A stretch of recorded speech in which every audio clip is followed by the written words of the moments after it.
Com o tempo, acreditar piamente como se elas constituíssem a mais pura realidade.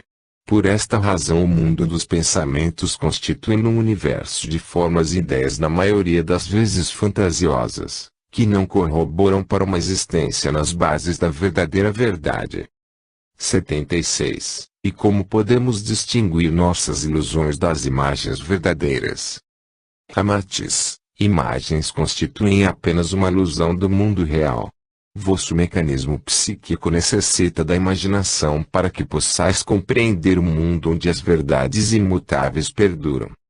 Enquanto o terrícola não aprender que a vida física é instrumento de evolução, e, portanto, enquanto não tomar consciência de que necessita abrir mão dos artifícios que lhe atrasam o crescimento espiritual, trará mais e mais sofrimento para si.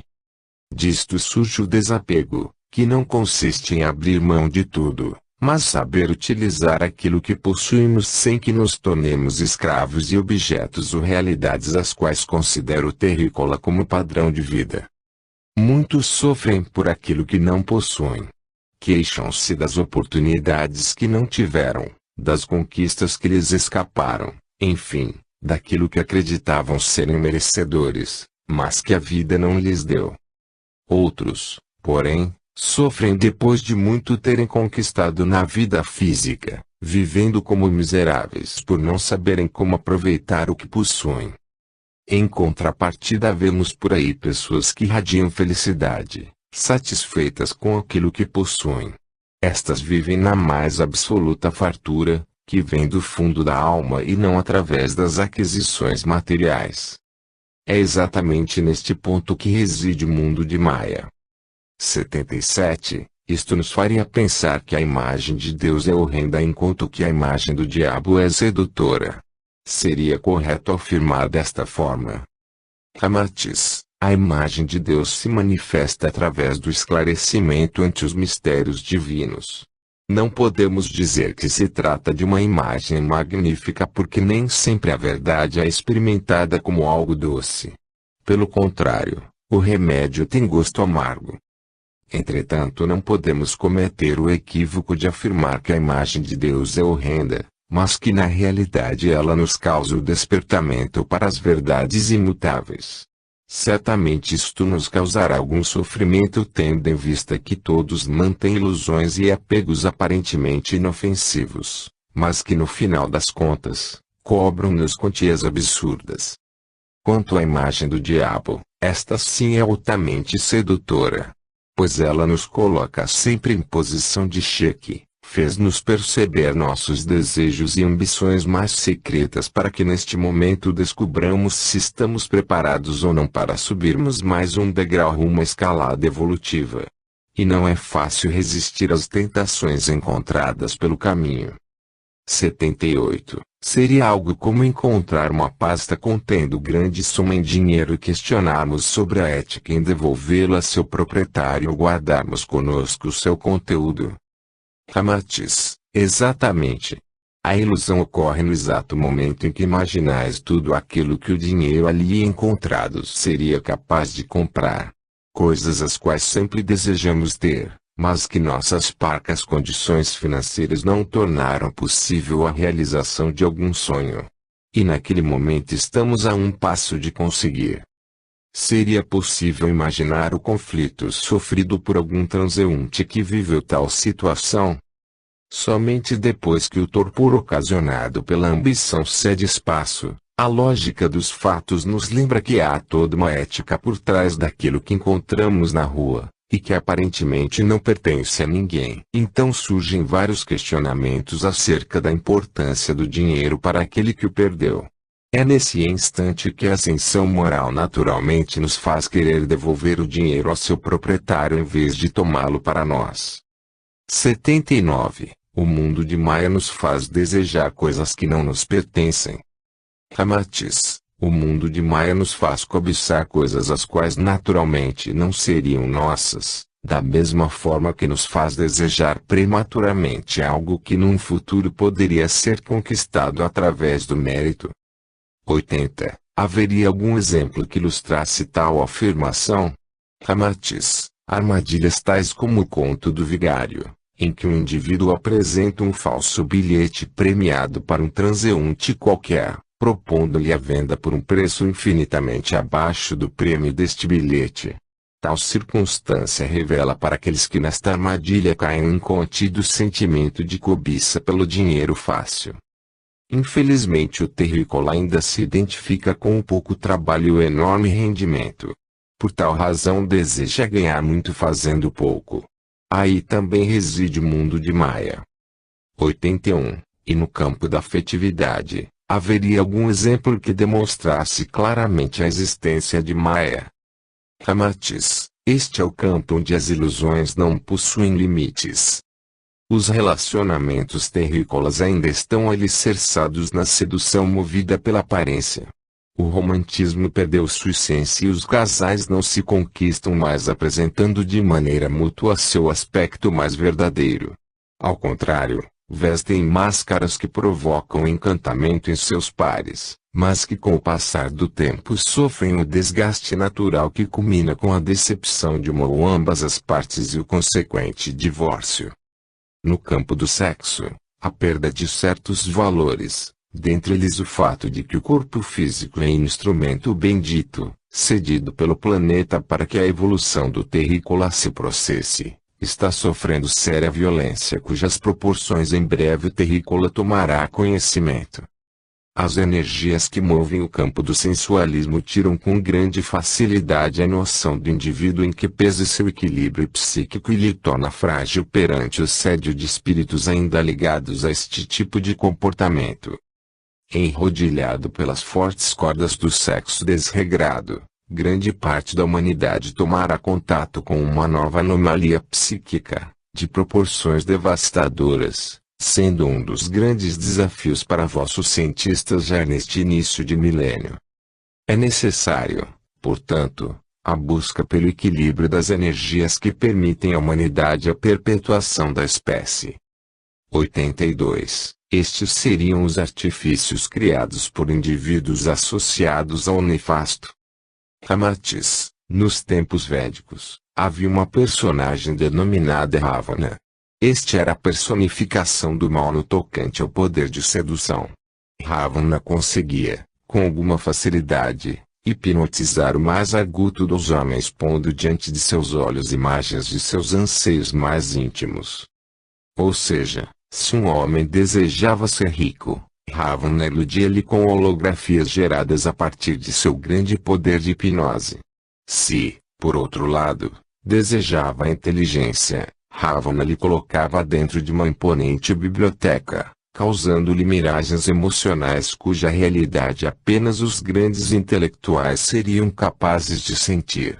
Se desejasse possuir 100 mulheres, Ravana imediatamente lhe concedia a forte ilusão do prazer o qual este pobre iludido sentia-se acariciado por tantas quantas mulheres fosse capaz de desejar. Se desejasse um castelo imponente, Ravana lhe conduzia pelo pensamento até a suntuosa construção e lhe provocava as sensações mais sedutoras provocadas pela luxúria. Mas o objetivo final de Ravana era colocar os homens uns contra os outros, pela simples provocação do egoísmo. Certamente despertou em milhares de criaturas o desejo de acumular valores no mundo material com a única finalidade de possuir o poder a qualquer custo. Neste cenário, muitos massacres fratricidas ocorreram, e Ravana conseguiu, com o passar do tempo, aliciar grande exército de criaturas cujo ressentimento de nunca terem experimentado as coisas boas da vida, lhes corroe a alma. Eram indivíduos que, após seu desencarne nos campos de batalha, compunham o rol daqueles que se regalavam inebriados pelas ilusões mais diversas, todas criadas pela mente e plasmadas no mundo invisível. Então constituíram os primeiros moradores umbralinos vários dos insurgentes do mundo védico, que por sua vez já eram remanescentes de outras civilizações mais antigas. 83. E onde entram Rama e Sita nesse episódio? Ramatiz, Sita fora raptada por Ravana, que iludiu com a imagem de um veado de ouro, segundo conta a lenda.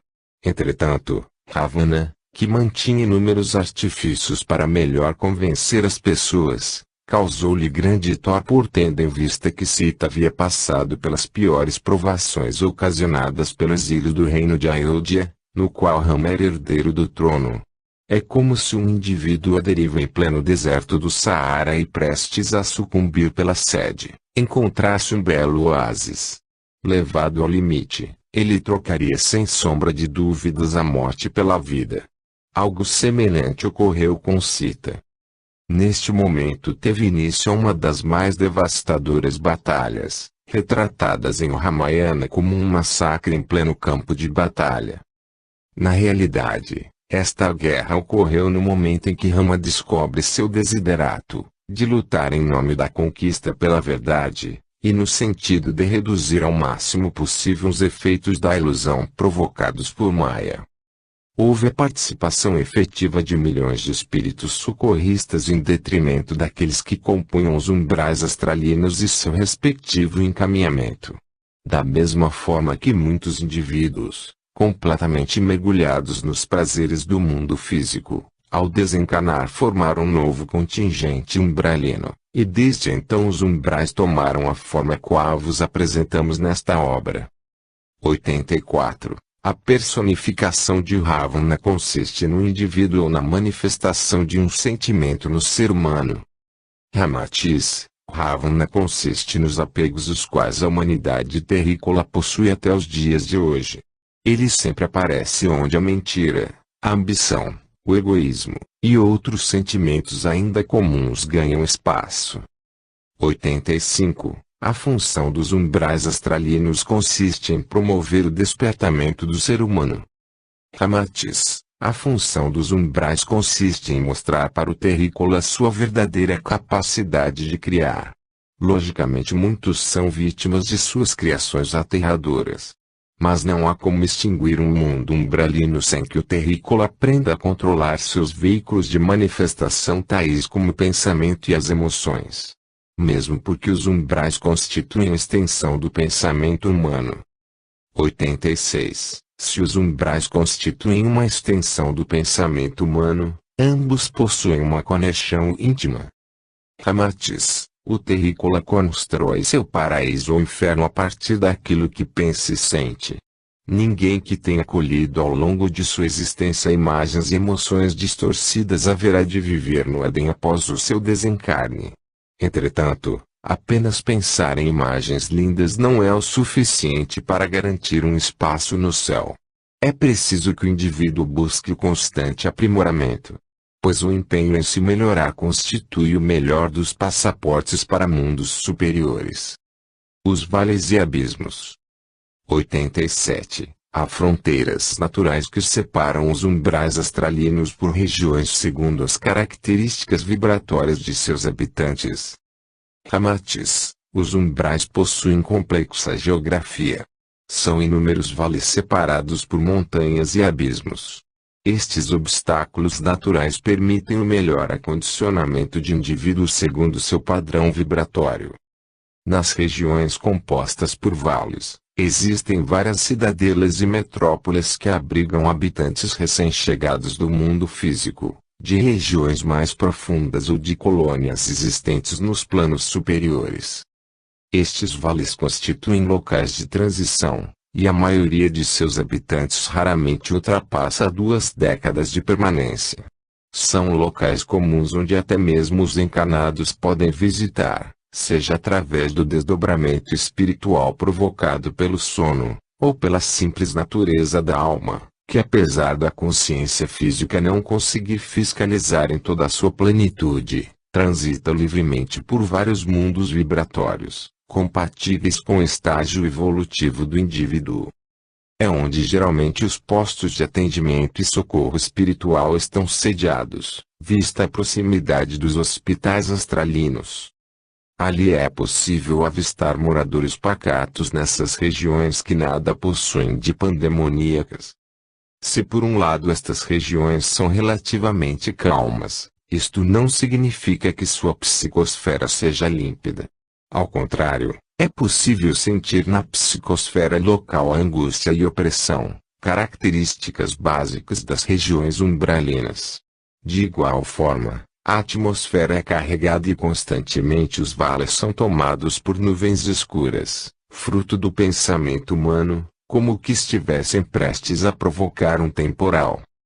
Há também os fenômenos conhecidos por vós como formas-pensamentos, que surgem assim do nada e se mantêm por vários instantes, tal como os fogos de artifício em vossas comemorações. Mas há aquelas formas horrendas que assustam alguns transeuntes das vielas umbralinas até que estes percebam se tratar de uma emanação do pensamento de alguém. As emoções também costumam provocar uma espécie de cumulonimbus que perdura mais tempo que as formas-pensamentos. São como que neblinas ou fogos que baixam em determinadas regiões e permanecem ali por tempo indeterminado, até que sejam dissipadas pela falta de quem as alimente. As montanhas são desabitadas por humanos, pois constituem barreiras naturais entre vales. Há cordilheiras semelhantes às vossas, porém seu ecossistema é mais diverso e complexo. A maior montanha umbralina constitui no Monte Mirador, cuja altitude ultrapassa os 19.000 metros. Em seu cume há um observatório instalado para fins de mapeamento das regiões mais distantes e consequente organização das hostes socorristas. O mirador é constantemente visitado por irmãos de urbes superiores quando em suas excursões pelos mais variados locais de vosso planeta. Mas sem sombra de dúvidas, os locais de maior altitude estão submersos nas sombras das cadeias abissais. As cadeias até o presente momento mapeadas possuem cerca de 22.000 metros de profundidade. Mantêm uma atmosfera pútrida e densa, não sendo possível uma expedição que não possua indivíduos altamente preparados.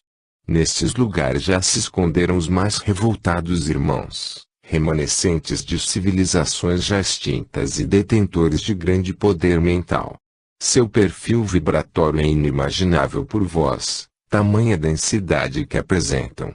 Estivessem encarnados, estabeleceriam grande desordem no sensível sistema psicosférico da Terra. Há regiões que, para serem mapeadas pelas hostes socorristas, necessitam de tempo até o surgimento de novas pontas de tecnologia. Isto porque muitos locais sofreram alterações provocadas por seus habitantes e suas engenhocas, criadas a partir de tecnologias desconhecidas por vós.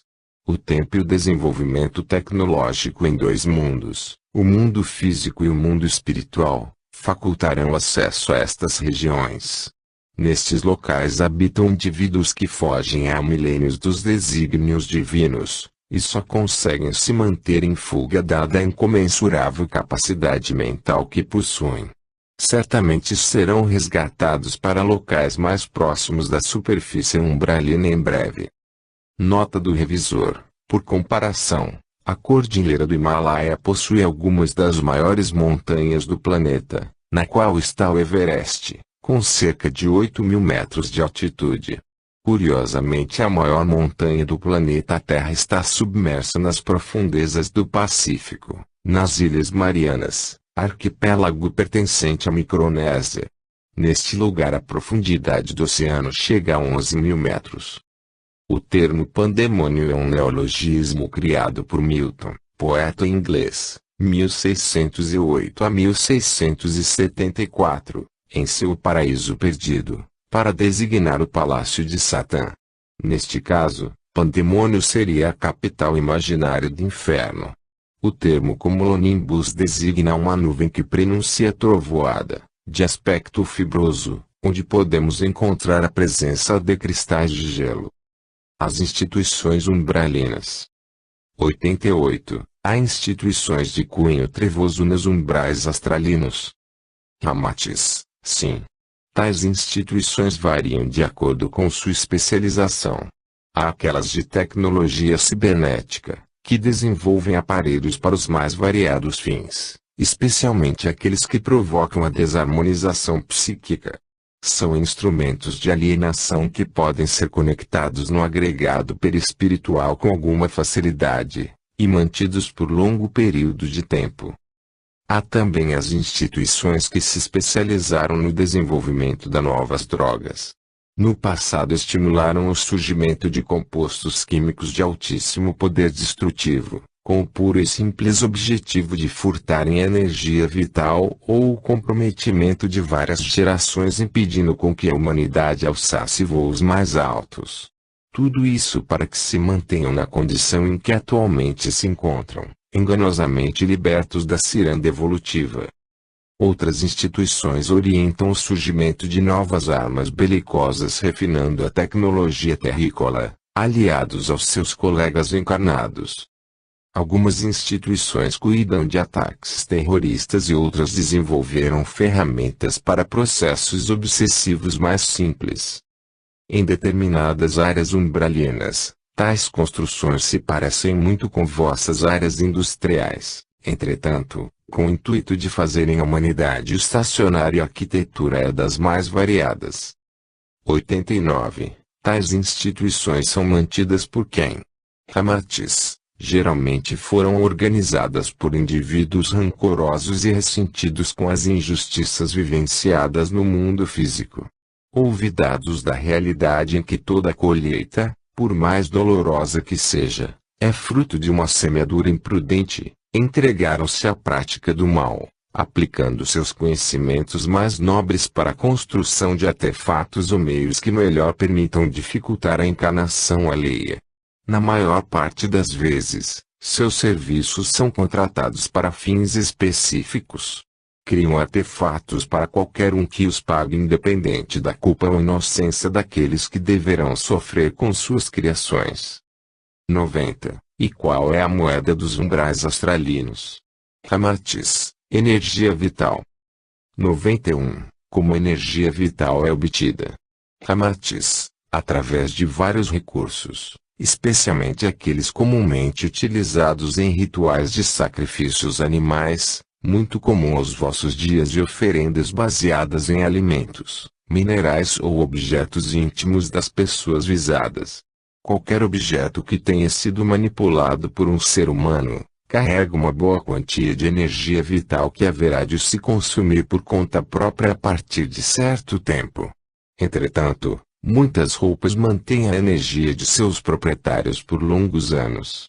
Estas energias são perfeitamente utilizadas como energia motriz para várias instituições trevosas. 92. Tais instituições possuem um proprietário ou funcionam como cooperativas. Hamatis, a grande maioria das instituições possui uma espécie de proprietário, que consiste num indivíduo de grande poderio mental, capaz de manter por longo tempo espíritos sob seu comando. Estes funcionários permanecem ali sob absoluta opressão ou numa espécie de hipnose coletiva. Algumas instituições mantêm, num sistema escravagista, dezenas, centenas e até milhares de indivíduos que operam diuturnamente.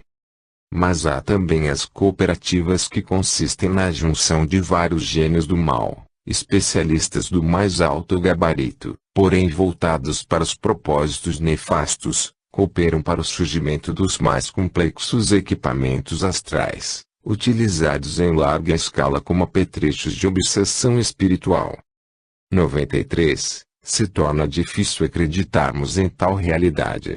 É como se estivéssemos vivendo um filme de ficção científica. Como podem existir tais equipamentos no mundo invisível? Hamatis, esta pergunta nos soa um tanto ingênua.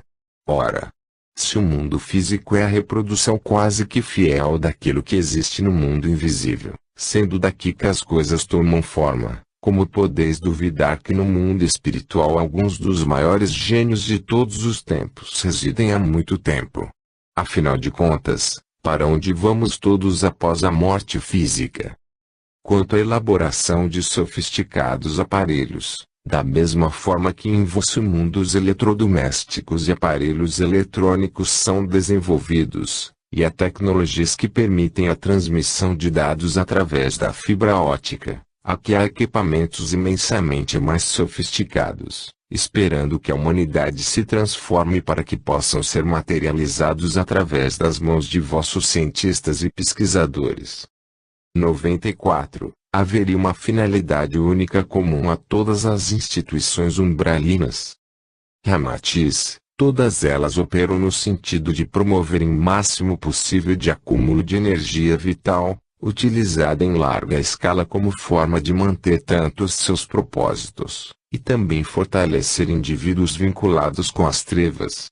Para isso, confeccionam aparelhos parasitas ou substâncias etéricas, que mais tarde comporão químicos viciosos capazes de fazer um encarnado liberar descontroladamente energia vital, que rapidamente é canalizada para as instituições que provocaram tal liberação de energia. De igual forma, os abatedouros também são alvo destas instituições e funcionam como reatores de energia vital, liberada com o abate dos animais. Pudesseis acompanhar por um único dia tal sistema de escoamento de energia vital, ficariais surpresos com a engenhosidade destes técnicos das trevas, que empregam seu grande conhecimento no triste sistema de escravização daqueles que se encontram mergulhados em conflitos e dificuldades existenciais. 95. Gostaríamos de saber se existe algum plano que objetive promover o encaminhamento dos componentes dessas instituições umbralinas. Ramatiz, muitas instituições se mantêm incólumes, repetimos, pela ausência de tecnologia que permita obter êxito no processo de encaminhamento destes irmãos e o consequente desmantelamento de suas construções. Não significa que não haja boa vontade por parte dos socorristas. Mas apenas, muitos destes chefes de instituições possuem algum adiantamento intelectual e momentaneamente estão em vantagem perante muito daquilo que está disponível para os socorristas. 96. Seria possível explicar em que consiste esse adiantamento intelectual? Ramatiz. Aqui no mundo espiritual as condições são semelhantes ao mundo físico. Enquanto novos inventos surgem, é necessário o desenvolvimento de peças acessórias para estes inventos. Por exemplo, um motor a combustão não teria a menor utilidade caso inexistissem os fluidos combustores. Na medida em que o primeiro surgiu, houve a necessidade do desenvolvimento do segundo. Outro exemplo. O sonho de voar fez o terrícola inventar o avião para mais tarde descobrir que, em grandes altitudes o consumo de combustível é menor. Entretanto, para voar a grandes altitudes, foi necessário o desenvolvimento de um sistema de navegação aérea, bem como a pressurização das cabines. Ainda outro exemplo. Os primeiros cascos de aço dos navios tendiam a rachar quando atravessavam o Atlântico Norte. Isto porque a liga de aço utilizada na época tornava-se quebradiça diante da baixa temperatura das gélidas águas do oceano. Muitos navios foram a pique por conta disto. Entretanto, após a descoberta e uso de materiais compostos, a engenharia naval desenvolveu cascos mais leves e de maior resistência. Isto significa que, objetivando sucesso em certas expedições socorristas, é necessário antes de tudo, o surgimento de novos recursos que nos permitam êxito. No mundo espiritual, é comum encontrarmos situações em que mesmo os servidores do bem acabam por ficar em desvantagem diante de alguns gênios das trevas. Pois há uma grande variedade intelectual por aqui, da mesma forma que em vossas sociedades. Entretanto, pelo fato de que estamos todos separados por padrões vibratórios, estes irmãos acabam por construir quadrantes umbralinos de acesso restrito, e se torna impossível um levante contra as instituições do astral superior.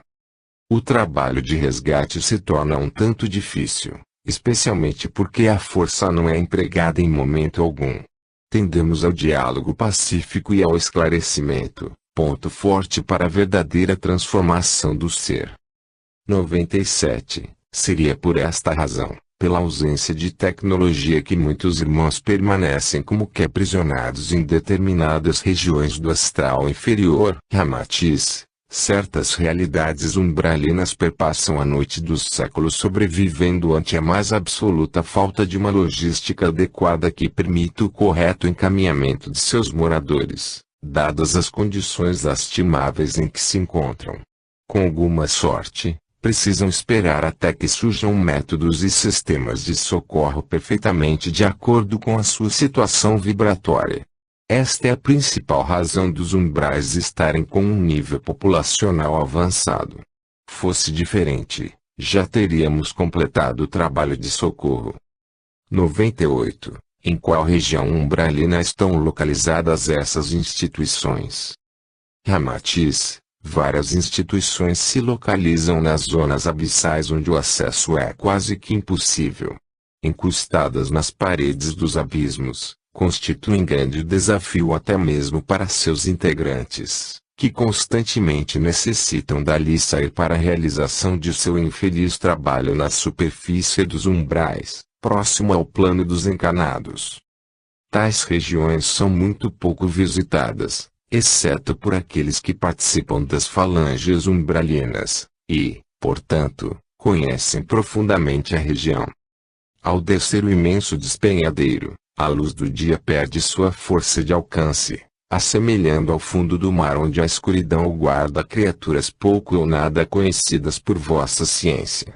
Ali sempre é noite e a escuridão apenas é quebrada por algumas tochas, acesas para fins de demarcação dos territórios umbralinos.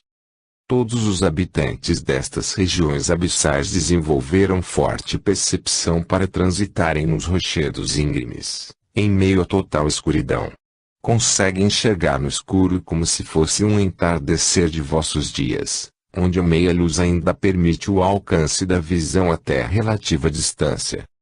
Nas encostas, vemos lá no outro lado do abismo, várias outras instituições incrustadas nos rochedos, o que nos dá a impressão de um condomínio vertical de grandes proporções.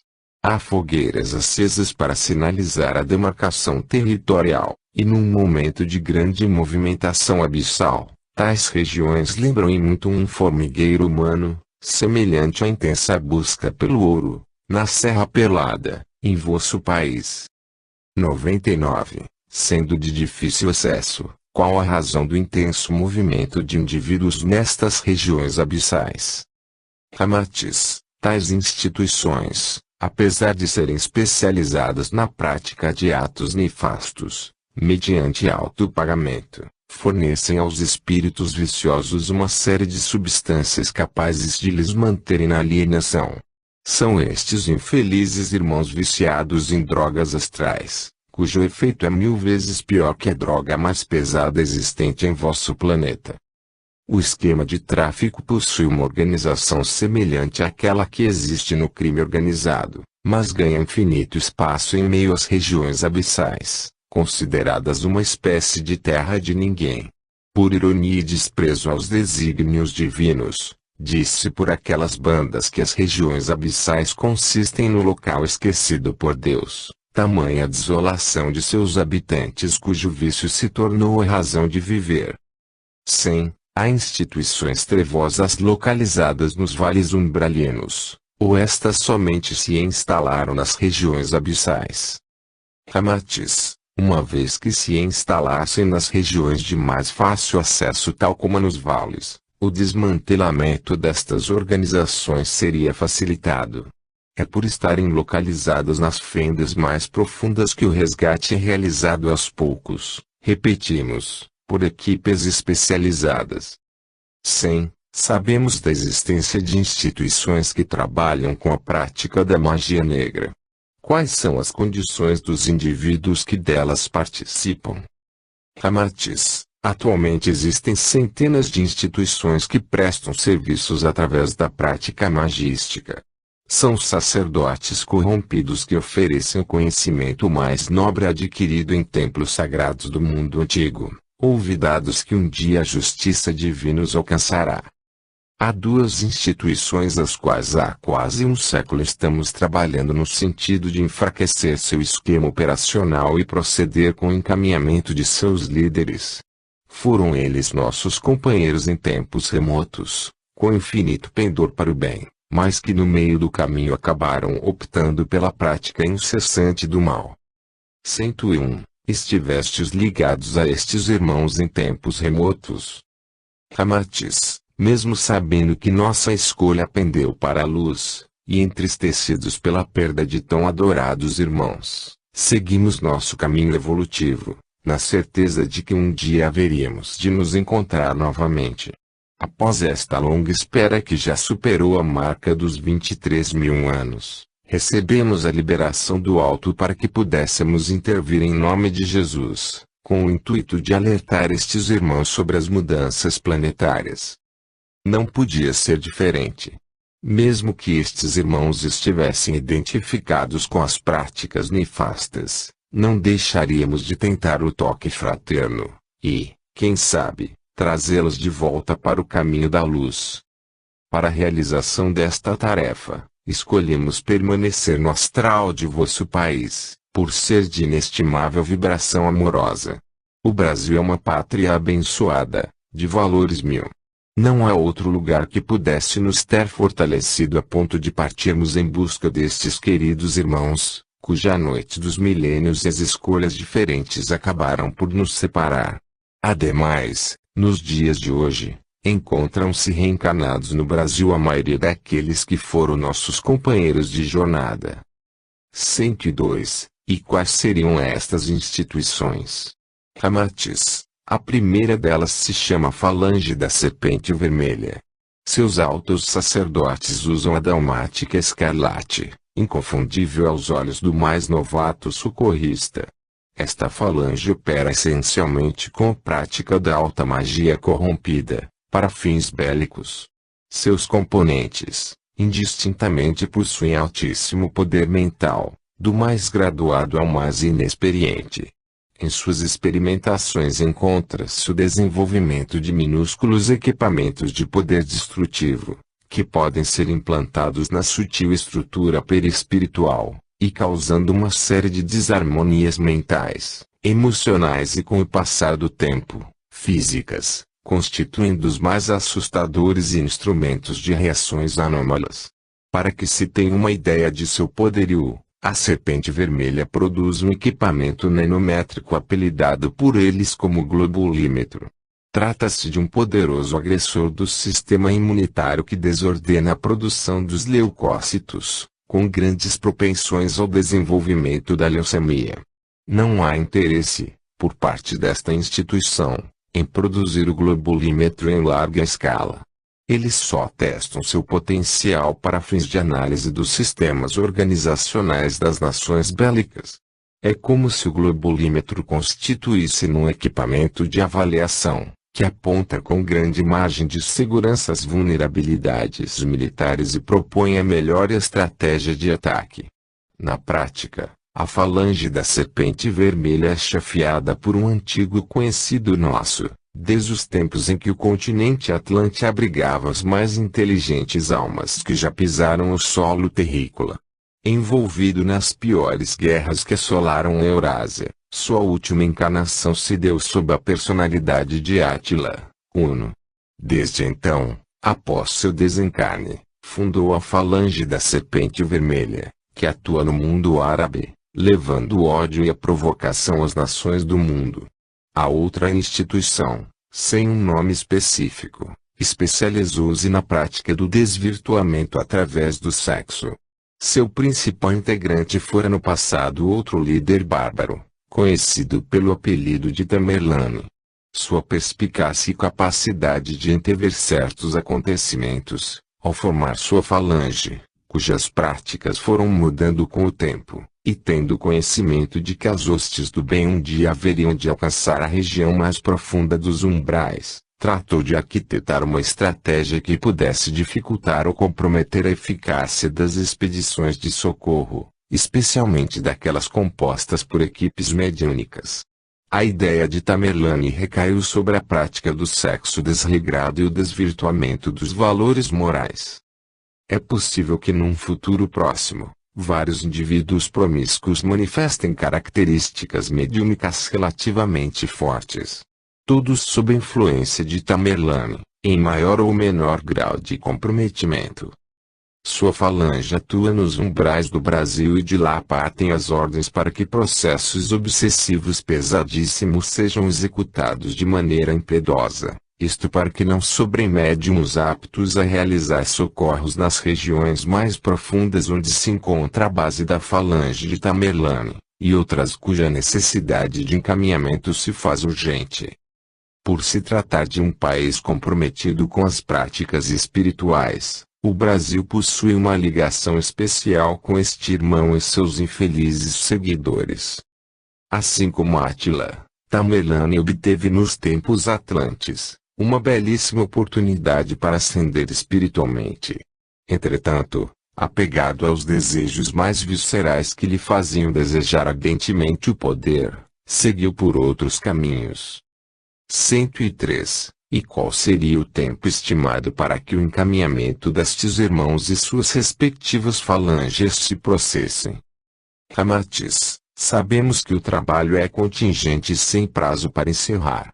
Mas nosso compromisso diante de tal trabalho nos faz acreditar a cada momento que passa na importância de resgatar criaturas que num futuro próximo, haverão de contribuírem muito com a humanidade terrícola, tornando-se líderes moralizados cuja retidão moral fará com que as nações cresçam em harmonia e paz. 104. Atualmente, a humanidade sofre com o crime organizado e a proliferação das drogas. Acaso estas organizações umbralinas contribuem para a sustentação dos grupos criminosos e de tráfico? Ramatiz, não somente para a sustentação do crime organizado, como este representa a materialização do sistema de gestão implantado em certas regiões dos umbrais australinos. O método de aliciamento das instituições umbralinas não é diferente daquele aplicado nas instituições que operam em vossa sociedade, e consiste em fazer aflorar a ambição desmedida em indivíduos recalcados, cuja impressão lhes faz acreditar que foram vítimas de um sistema social que os abortou.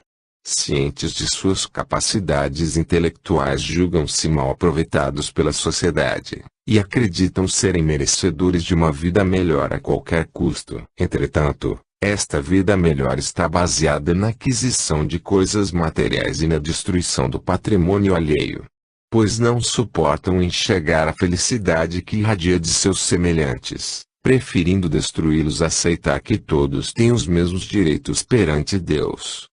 Com o germen da destruição em seu mais profundo íntimo, mas dotados de grandes potenciais construtores, recebem dos supervisores de vosso orbe autorização para que reencarnem.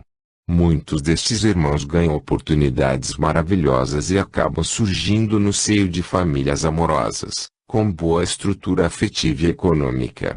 O equilíbrio familiar proporciona-lhes uma forte base de fraternidade, para que, quando atinjam a idade em que um indivíduo inicia seu processo de colaboração social, encontrem ali referências claras sobre as boas práticas de cidadania. Então os vínculos com sua realidade íntima e a necessidade da reforma interior inundam-lhe a consciência. Certas lembranças da vida espiritual surgem ditando-lhe os mais variados tipos de comportamento, pois o psiquismo libera fragmentos que contêm lembranças de outras existências e mesmo da vida pré-encarnatória, necessários à composição da personalidade adulta. Nestes blocos emergem as lembranças da vida viciosa, pois com o uso ponderado dos dispositivos que gerenciam o livre-arbítrio, é possível para qualquer indivíduo superar o pior hábito comportamental, caso permita que a consciência divina apareça em meio às escolhas que deverá fazer, e que certamente haverão de modificar sensivelmente seu futuro.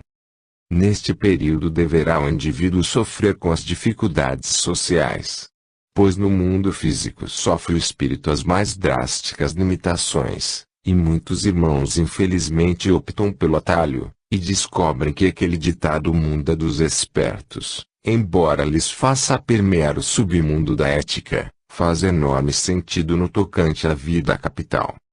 Alguns irmãos descobrem o empreendedorismo nato em suas personalidades. Logo desenvolvem projetos que acolham outros indivíduos e lhes garantem o sustento através dos labores dignos. Outros descobrem que suas capacidades estratégicas e seu carisma poderão levar-lhes muito mais longe, e, acreditando ser mais fácil caminhar pelo mundo do crime, tornam-se vítimas dos chefões de algumas das instituições umbralinas mais trevosas e num piscar de olhos assinam um pacto de operação conjunta. 105. E como funciona este pacto de operação conjunta? Ramatiz. Nem sempre os chefes do crime organizado reencarnam pactuados com as entidades trevosas. Na maioria das vezes são indivíduos com forte pendor para as sombras, tomados pela ganância desmedida e desejo pelo poder da sociedade. Caso estivessem no meio político ou militar, se tornariam verdadeiros déspotas. Entretanto, o esquema vibratório que gere vossos políticos, expurga, com alguma eficiência, indivíduos ligados ao crime organizado e tráfico de drogas. Logo, o máximo que conseguiriam é uma espécie de pequeno acordo bilateral, onde apenas alguns indivíduos corrompidos, participantes de movimentos sociais e forças armadas, iriam aderir aos seus propósitos. Assim, uma vez pactuados com certas instituições trevosas, estes chefes do crime organizado recebem todo um cabedal de ferramentas vibracionais, estrategistas e técnicos das trevas, além de um interminável número de soldados, todos viciados nas drogas mais poderosas, desenvolvidas nas regiões abissais dos umbrais astralinos, e dispostos a pagar seu vício com o aliciamento de novos adeptos das drogas. Neste momento inicia todo um processo de mapeamento geográfico e uma espécie de censo das drogas. 106. E quem promove este censo? Ramatiz. Este censo é promovido pelos soldados, que passam a frequentar todos os lugares onde provavelmente há futuros candidatos ao caminho das drogas. São eles que num rápido movimento levam às bocas e fumos mais variados tipos de indivíduos, através de pesados processos de obsessão espiritual. É assim que a busca pelas drogas cresce incessantemente. 107. Parece assustadora a noção de que o crime organizado é bem mais aparelhado e sua administração parece ser mais competente que aquela aplicada nas forças de proteção social. Por que isto acontece? Ramatiz. Vossos esquemas de policiamento perdem boa parte de seu potencial no momento em que alguns de vossos dirigentes voltam seus pensamentos e propósitos unicamente à sua promoção. O anseio por ocupar cargos importantes ou adquirir mais uma medalha de honra para ser pendurada nas fardas lhes faz perder a noção de que o crime organizado atua de forma coesa. Todos os componentes do crime organizado, sejam encarnados ou desencarnados, sabem que compõem apenas uma pequena parte de um corpo.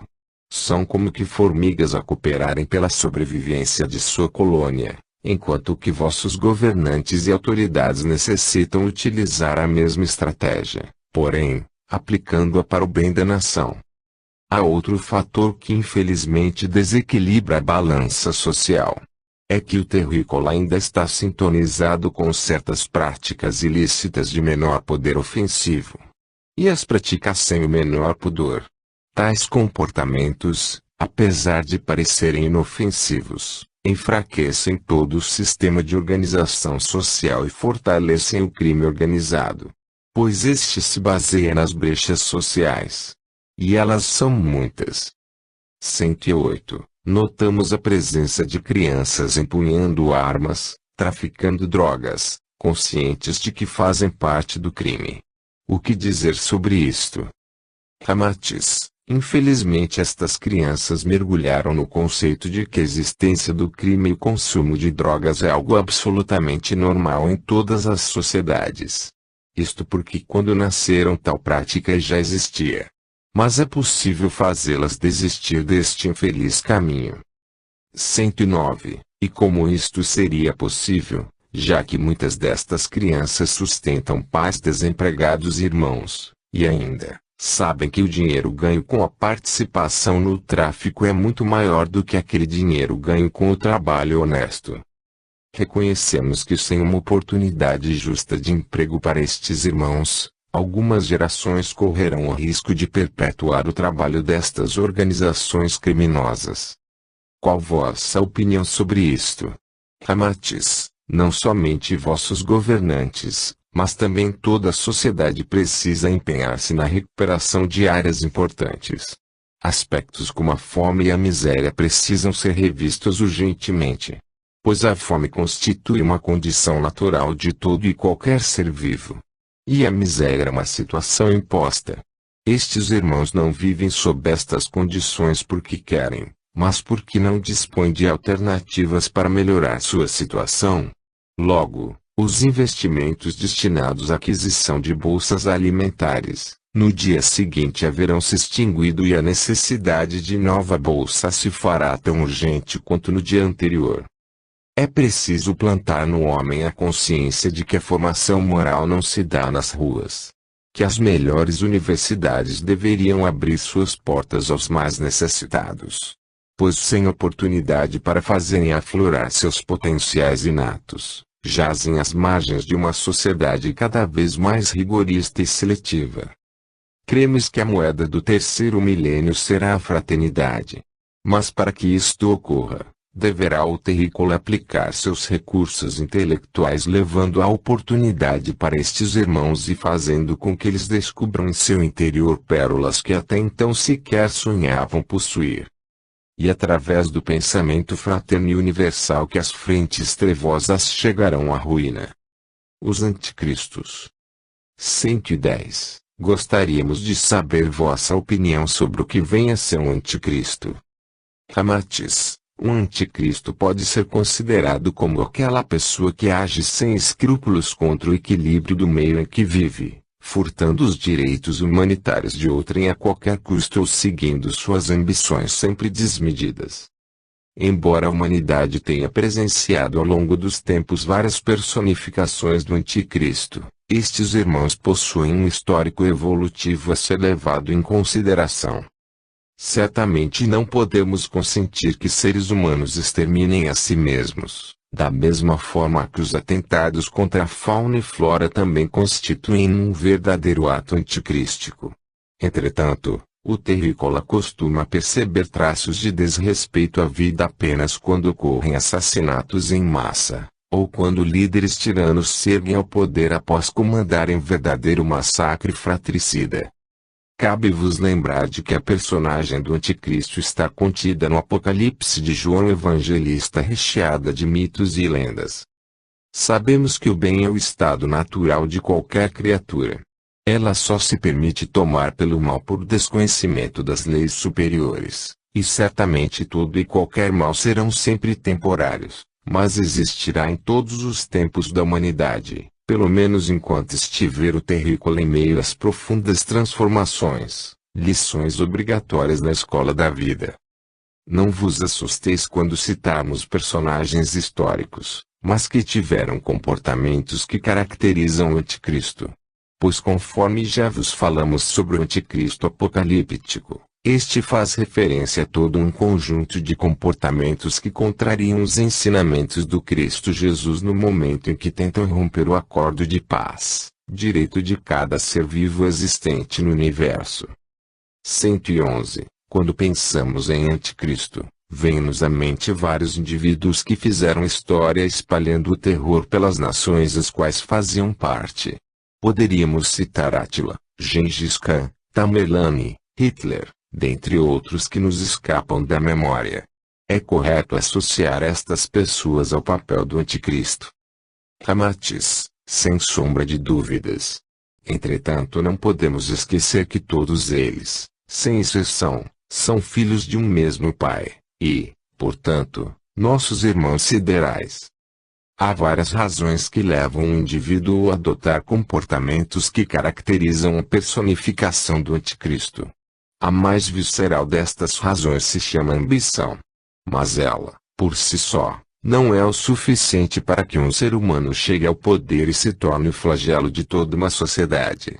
Há mais elementos a serem constatados, dentre os quais a cooperação inconsciente do povo, que proporcionou o fortalecimento de alguns estadistas, propendendo-os para atos bárbaros, de violência ao ser humano. Além disto, as estratégias adotadas por estes anticristos, tendo por base a destruição de todo um sistema para a imposição de outro, segundo sua maneira de compreender, fatalmente iria levá-los à autodestruição.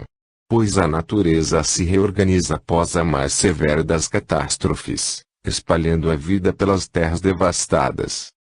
Os líderes bárbaros, Átila, Gengis Khan e Tamerlane adotaram políticas semelhantes, baseadas no sanguinarismo sem limites.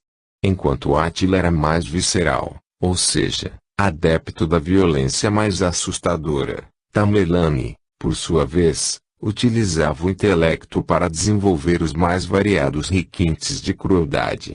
Seus objetivos se assemelhavam no instante em que não desejavam oprimir o povo, mas aniquilar-lhes e aos seus descendentes de modo a evitar alguma futura insurreição.